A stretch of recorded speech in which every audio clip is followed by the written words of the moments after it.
One of the kind of key agencies that is central actually to this whole area, because of course looking forward and trying to anticipate what's happening in terms of weather is a critical dimension.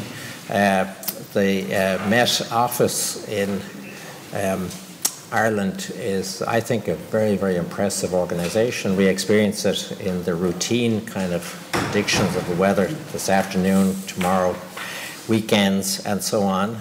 But there's also a strategic dimension. And one of the, Peter Lynch has been with us as a professor from that particular organisation, and the kind of interface between the practical, the kind of modelling, and the strategic is absolutely critical for this area. So we're kind of kicking off our program proper with a presentation on the climate modelling meteorology sorry, topic. So could you give a warm welcome, please, to Dr. Ray McGrath.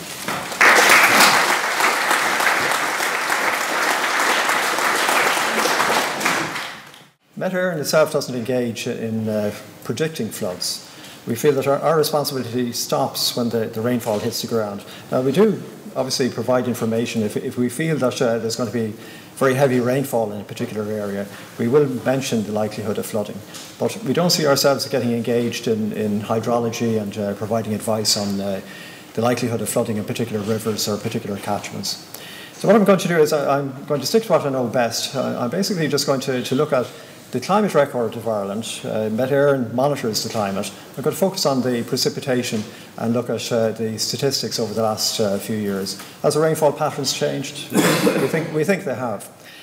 I'm also going to look at the difficulty that we have in forecasting extreme weather events such as flooding. And no surprise, I'm going to look at the flooding that we had a few months ago in the Dublin area. I think it's an excellent example of how difficult it is to forecast something that is very, very local. And finally, I'm going to say a few words about climate change. What do we expect in the future? What is the climate going to do? So that's basically a summary of the presentation. I'll start with a map that should be very familiar to people that are involved with flooding. It's the total annual rainfall averaged over the 30-year period. I want to show it for two reasons. First of all, it highlights that even when you take an annual average, the rainfall spatially is very variable across the country. Very high in the west, and it's also very high where you have mountains. So, for example, in the Wicklow Hills, you tend to get quite heavy precipitation, which has an impact on the flow of the Dodder and the flooding in the Dublin area. The other reason for showing it is that typically Met Éireann would have produced maps for the period 61 to 1990. But starting this year, the reference period for Met Éireann will be 1981 to 2010. Now, the World Meteorological Organization, they essentially advise the National Meteorological Services, and they say, look, you need to pick a 30-year period, but we'd like to have it more or less up to date. There's no point in picking a period that's quite old. The climate has changed in the meantime. So I just want to warn people that if you are getting data from Met Éireann, particularly if it's anomalies, departures from the normal, you should just check that the period corresponds to what you want. Maybe it's 61 to 90, but you should ask for that. It's interesting to compare that map with the one for 1961 to 1990. And this is a plot of the differences. It's the mean differences now. We're not looking at the extremes. I'll come to that in a moment. But you can see that over between the two 30-year periods, the mean rainfall has changed. On average, it's about 5% wetter across the country. And there's a clear demarcation that in the west of the country, there has been perhaps a bit more of an increase. Perhaps not too much in the eastern side of the country, and there are in fact a few spots there. You can see a few pink colours where the rainfall has actually shown a slight decrease. So the rainfall has changed over the last 40-50 years. If you look at the time series of the rainfall, here we're not looking at any specific station. We're looking at grid boxes averaged over the country, so the figures are perhaps a bit more robust. And you can see if you go back to the 1940s that it's highly variable.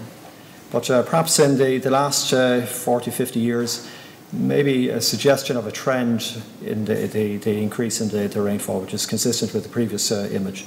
So on average, rainfall showing slight increases over the past few decades.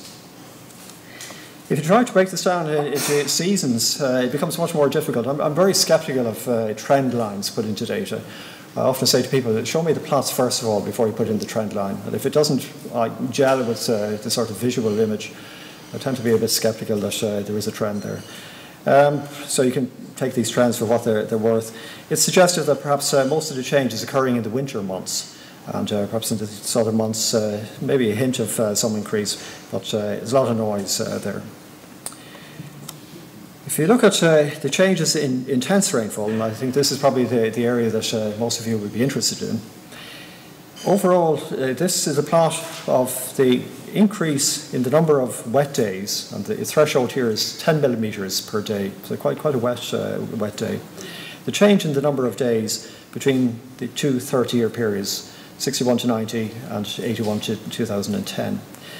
Overall, there's been an increase. You can see that these are just for specific stations now. The map is just to give you an indication of perhaps is there a link between the underlying topography or the data really essentially independent of that. And you can see that for colours that are blue turning to deep blue, they represent changes, increase in the frequency of days. And the lighter colours, the pinks, are for days, in fact, for situations where the stations show a decrease in the number of intense rainfall. Some stations show a decrease, but overall there is an increase. And on average, we would suggest that there's been an increase in the order of about 7%. But locally, for some of these stations, they're showing changes of the order of 20%. If you reduce the threshold and put it down to, say, 5 millimetres, then the change is about 5%. And if you go down to about 1 millimetre, which is not particularly wet, but just a wet day as opposed to a dry day, then the change is 2 to 3%. But there's no spatial trend, unlike the mean precipitation. It's quite variable across the country. So the message is that for the very heavy events, there's been perhaps a stronger increase than for the more lighter rainfall events. I'd just show a temperature graph as well. I know we're interested in the precipitation, but there is a link between rising temperatures and precipitation amounts. I'll come back to that later. This is a plot of Met Éireann's temperatures averaged over several stations, and showing it the data going back over the past century, essentially. And you've got the global average. So you've got the Irish, the green line, the running mean, and you've got the dark blue, which is the global temperatures. And you can see the trend is upwards over the past 40 years or so. Irish stations are increasing at a higher rate than the global average. Now, if you look at the trends, there's been a lot of issues about the flattening out of those curves as you come up towards recent years. But in fact, it's highly variable. Issues over, say, the occurrence or non-occurrence of El Nino will have an impact on those temperatures. We don't actually have the 2011 temperature here, but climate people tell me that it'll be up around 0.85, so the curve is heading back up. It's in positive territory. Last year it was warmer than average. It was also wetter than average last year. However, just to emphasise the variability of rainfall, it was exceptionally wet in some areas, as you might have guessed. Places like Casement Aerodrome, they had the highest rainfall in any day experienced last year. That's in their records, which go back over perhaps 60 years. Whereas in another station, I think it was down in Johnstown Castle, they had the driest year on record. So, rainfall can be extremely variable across the country. If you look at the global picture, is Ireland out of step with these changes? Not really. This is the global picture, and it shows the annual rainfall going back over the past century. And you can see it's very variable, but the above normal, the green lines there are suggestive that it has been getting wetter in the last few decades.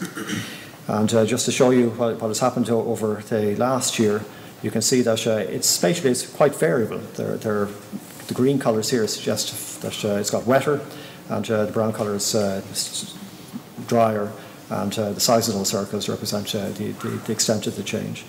And you can see, as I said, it's quite variable, but in general, there is a trend overall for the planet to be getting wetter.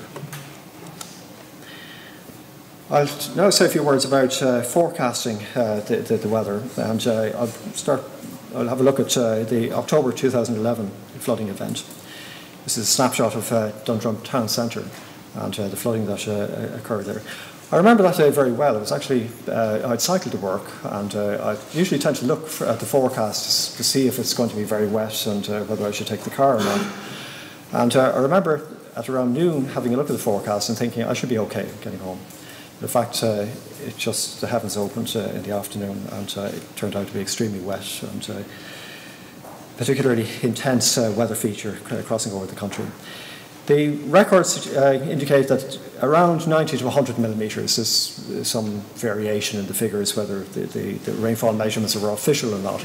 But in general, you had the order of 100 millimetres falling in the space of a few hours, and not unexpectedly led to severe flooding in parts of Dublin. But it was a very local event. This is a snapshot of the forecasts that would have been available to the forecaster during the afternoon. The one on my left is the sort of main forecast, which is a grid scale of about 10 kilometres. And it suggested that there would be rainfall, maximum rainfall of about 55 millimetres, which is a substantial amount of rain. And Met Éireann duly put out forecasts for flooding. It didn't emphasise the severity. We're not going to say that we caught this forecast very well. I think we underestimated the extent of the flooding, that's for sure. But nevertheless, I think in general, we were in the right direction of it. The other plot on the right is a forecast from a much finer grid. It's a different model, 2.5 kilometre grid. And the forecast periods are slightly different, so you're probably thinking that those forecasts differ quite a lot, but in fact they're for slightly different periods. What I want you to do is look at the bullseyes of the maximum precipitation, those very strong red colours. And you can see that for the 2.5 kilometre grid, it was forecasting a maximum of about 90 millimetres, which is very close to what was actually observed. Unfortunately, it was too far east. It was over the Irish Sea. So if you're a forecaster and you're looking at these things, what one do you go for? That's the kind of problem that you have in trying to forecast the weather. Forecasters tend to be conservative. They're not going to shove their necks out if they feel that, particularly for something very extreme, they tend to be slightly conservative and need a bit of convincing. I might say that these kind of events, because they're so localised, that you need to have a probabilistic approach. Basically take many forecasts and see if there is a consensus as regards the rainfall amounts. This is a snapshot of a forecast that, in fact, it was 55 forecasts, and you can produce maps showing the risk of rainfall exceeding a certain threshold using these forecasts. The forecasts themselves are very similar to what Met Éireann, the same model that Met Éireann runs. And in this particular case, you just have a threshold of 4 millimetres in 3 hours. And sure enough, it indicates that there's probability of, I think it's over 50% in this case. But it's slightly over the Irish Sea. So it's a heads up that something was coming. However, if I showed you the similar plots for something like, say, 10 millimetres, then the risk is dropping. It's about 25%. But it has shoved it all over the Irish Sea. So again, these probabilistic forecasts, they are the future, I think, for forecasting these very localised flooding events. But in this particular case, they did not quite deliver what they should have. You might say, well, what about the radar? The radar, well, the radar, yes, it's excellent for showing you the spatial distribution of rainfall. The reflectivity of the radar signal is very good at picking up that. However, to get quantitative amounts of precipitation, to translate the images into something that corresponds to rainfall on the ground, that is much more difficult. There are all sorts of problems. There are errors, systematic errors. You've probably seen it that we're affected by Wi-Fi signals, and you have to have filters to screen these out. You'll have ground clutter. They're probably the easiest ones to remove. They tend to be static errors that you can remove in the picture. But there are also dynamic problems, dynamic errors that occur, and it's difficult to catch these. in this particular case, the plot here shows what the radar suggested would be the total amount of rainfall. It's an observation, essentially, what the radar says, total amount of precipitation that occurred over that period. And it's underestimated. The radar itself, the estimates did not catch what was recorded in the rain gauges. So that's basically the example of how difficult it is to forecast the rainfall. A lot of work is going into improving the system. I think radar, assimilating the radar directly into the models is the future, and there's a lot of work going on in that area. Also, the models moving down to very high resolutions. As we've seen, going to higher resolutions doesn't necessarily give you a better forecast. You introduce extra problems when you're going down to the mesoscale. You resolve these convective events, but there are problems with it. So a lot of work is going into improving the situation there. And our colleagues in ICHEC are also looking at optimizing the models. You can have very, very detailed models, but it may take several hours to run. So if you want to respond to weather events, nowcasting, introducing information, what's likely to happen over the next few hours, you need to have something that will run very quickly to give information to the forecasters. So our colleagues in ICHEC are doing some terrific work in that area there. So just to say, precipitation, stating the obvious, is very variable. Natural variability tends to dominate. The recent records show a general increase in the averages in extreme events. The problem we have is that because the climate is changing, it's not stationary, it's not statistically stationary. So when people derive return periods, say for the occurrence of 50 millimetres or more, it's very difficult because, first of all, the climate is not stationary, and the records that you have, typically in Ireland, we do not have records extending back more than 100 years. Maybe for Valencia, you would have rainfall for 100 years or more. But in general, for a lot of the stations, the time period is much less than that. So you've got a problem that if you're doing return periods, it's quite difficult. Now, the question is climate change increasing the current risk of flooding? This is an issue before.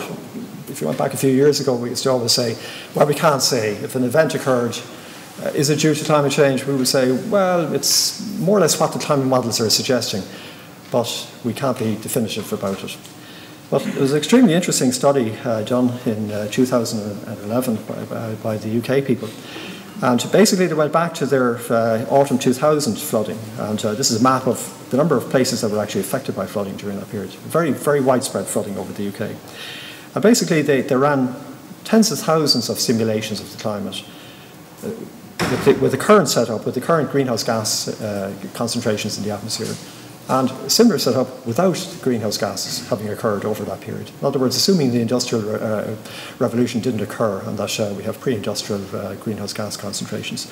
And ran sort of 1 year for that particular period, tens of thousands of these, and split the two of them in, and then looked at the differences. And sure enough, they found that just by including the greenhouse gases, it did in fact increase the risk by about 20% of getting this flooding event in the year 2000.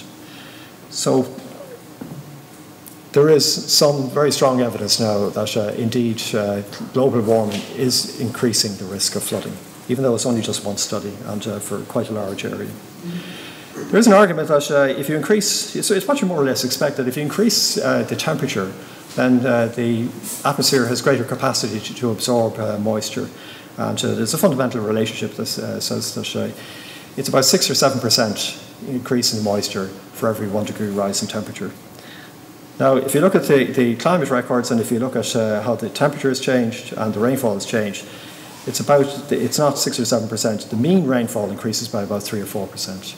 So there are obviously a lot more processes going on than just pumping moisture into the atmosphere and having the whole lot fall out as rain. It doesn't quite work like that. But nevertheless, when you look at extremes, there is some suggestion that perhaps the occurrence of extremes does follow this 6-7% for every 1 degree rise. And that agrees essentially with the observational record that the occurrence of extremes is increasing at a faster rate than the means. Okay, I'll move on to climate modelling then. This hasn't actually come out, there's an image there, but basically climate modelling is a two-step process. You have the global models, which tend to be very expensive to run. You have a very coarse grid, typically the order of 100 kilometres, Whereas the rainfall, we've got a lot of underlying effects that on a local scale you need to capture if you're going to look at the occurrence of flooding on very small areas such as Dublin. So you take your big model, you run it, produce projections, then you have a second model that is just running over a smaller area, say Ireland and the UK, but you can have a much higher resolution and a better representation of the surface. There are other approaches as well. I'm going to focus on this dynamical approach, whereas other people have used statistical downscaling, just taking the global data and using statistical techniques. Oh, there it is. Okay, now Met Éireann became involved in regional climate modelling, running the second model, taking the global data, running the second model. And in 2008, we produced a summary of what we felt is likely to happen. And, this is taken from the publication that was produced at that time, and as a direct quote from it. And it suggested, yes, winter is going to get wetter in autumn and winter, and it gives some figures here, 5 to 10%. Summer is drier, but it said regional details are unreliable. And I think that is still the case. And it was a hope that we would perhaps come back and try and address this issue of the changes at a regional scale. So post C4I, we identified, first of all, that we need perhaps to get better handle on the global models. Before that, we were depending on others to produce the global simulations. But we felt that we really should have this capability in-house in Met Éireann as well. And that is something that we did. We joined up with this EC-Earth project. It's a consortium of European countries. You can see them here in the map. Met Éireann, IRCHSS and UCD through Peter Lynch and my other colleagues. We became partners in this consortium. And in fact, we started global modelling through this initiative. This is a sort of summary how complex these models are. This is a snapshot of what goes on in the EC-Earth climate model. It's an atmosphere-ocean. It also looks at the sea ice. It's got the marine ecosystem, the land, what's happening on the land, the vegetation, the atmospheric chemistry, the aerosols. It's quite comprehensive. It's developing all the time. More and more processes are going in to make it a realistic simulation of what's going on in the atmosphere. What we've done so far is, along with our partners in UCD and IRCHSS, we provided a spin up the model, first of all. The model tends to start from something which isn't quite in balance. You have an imbalance between the atmosphere and the ocean. You let it run for about 1,000 years. In fact, it was 1,370 years. All done at IRCHSS. Very credited, I think, to that organisation. An excellent resource for kind of providing computer power. And then you run simulations for the historical period, 1850 to 2005, see how well it does it capture past climate. If it doesn't capture the past climate very well, you have no confidence in it. And then you're running into the future. Most of that work has been done. There's still one or two strands of it left, but the global data sets are out there, and they're available through Met Éireann and IRCHSS. Just to have a look at some of the results. This is the winter mean precipitation differences relative 61 to 90. You can see the grid is quite coarse. That's because it's a global model suggesting that it's getting wetter. And this RCP, it's no, I've forgotten what it is. Representative concentration pathways. This is a measure of what you expect the future will be in terms of greenhouse gas emissions. Strong signal that comes out. There's an increase in the rainfall, but a very strong signal that comes out, and perhaps people may not be terribly interested in this here. But it's drying in the summer. Very strong signal that the summer is likely to get much drier. That's perhaps maybe not a surprise, but it's something that needs to be kept in mind. That's the global model. Now, if you want to get down to finer scales, as I said, you need a second model. And this is just a snapshot of the temperature. You've got a very coarse plot there on the left, and then you use the other model, 4 kilometres, and you're picking out these details that are reflected in 3 minutes. The other one. Okay. Extreme precipitation, the number of days. This is an example of the output that we're getting. It looks at the number of days with precipitation greater than about 70 millimetres, looking at the change 2021, 2060 and 2000 further on. And the bottom plot, says the plots, show the differences. And you can see that it's very close to what the observations are currently suggesting, that you're going to get a significant increase in the number of extreme precipitation events in the future. So what the model suggests, just a very quick summary, from the mean precipitation, wetter winters, drier summers, wetter other seasons, perhaps wetter to that extent, changes in extreme heavy precipitation are likely to be positive across all seasons, including the summer. You may have, on average, less rainfall in the summer, but you're still going to be affected by extremes, perhaps bursts, very heavy downpours of rain during the summer. Okay, I'll just say that the data are all available, and skip that. Summary, Irish precipitation climate is changing. Some of it is due to natural variability, that's often forgotten, but there is increasing evidence that global warming is making a contribution. Localised extreme events, very difficult to forecast. We're talking about operational forecasting now, but a lot of work is going into trying to improve our capability in that area. And for climate model projections indicate wetter conditions in the mean, clear signal of drier summers, increase in intense precipitation episodes overall. Current work will continue. We've got a lot of work going on with our colleagues in UCD in downscaling this information and looking specifically at extremes and how they will be changed in the future. So just to acknowledge my colleagues in Met Éireann, and I've one name I've missed in UCD, that's Conor Sweeney. I think he's in the audience. I didn't forget you, Conor.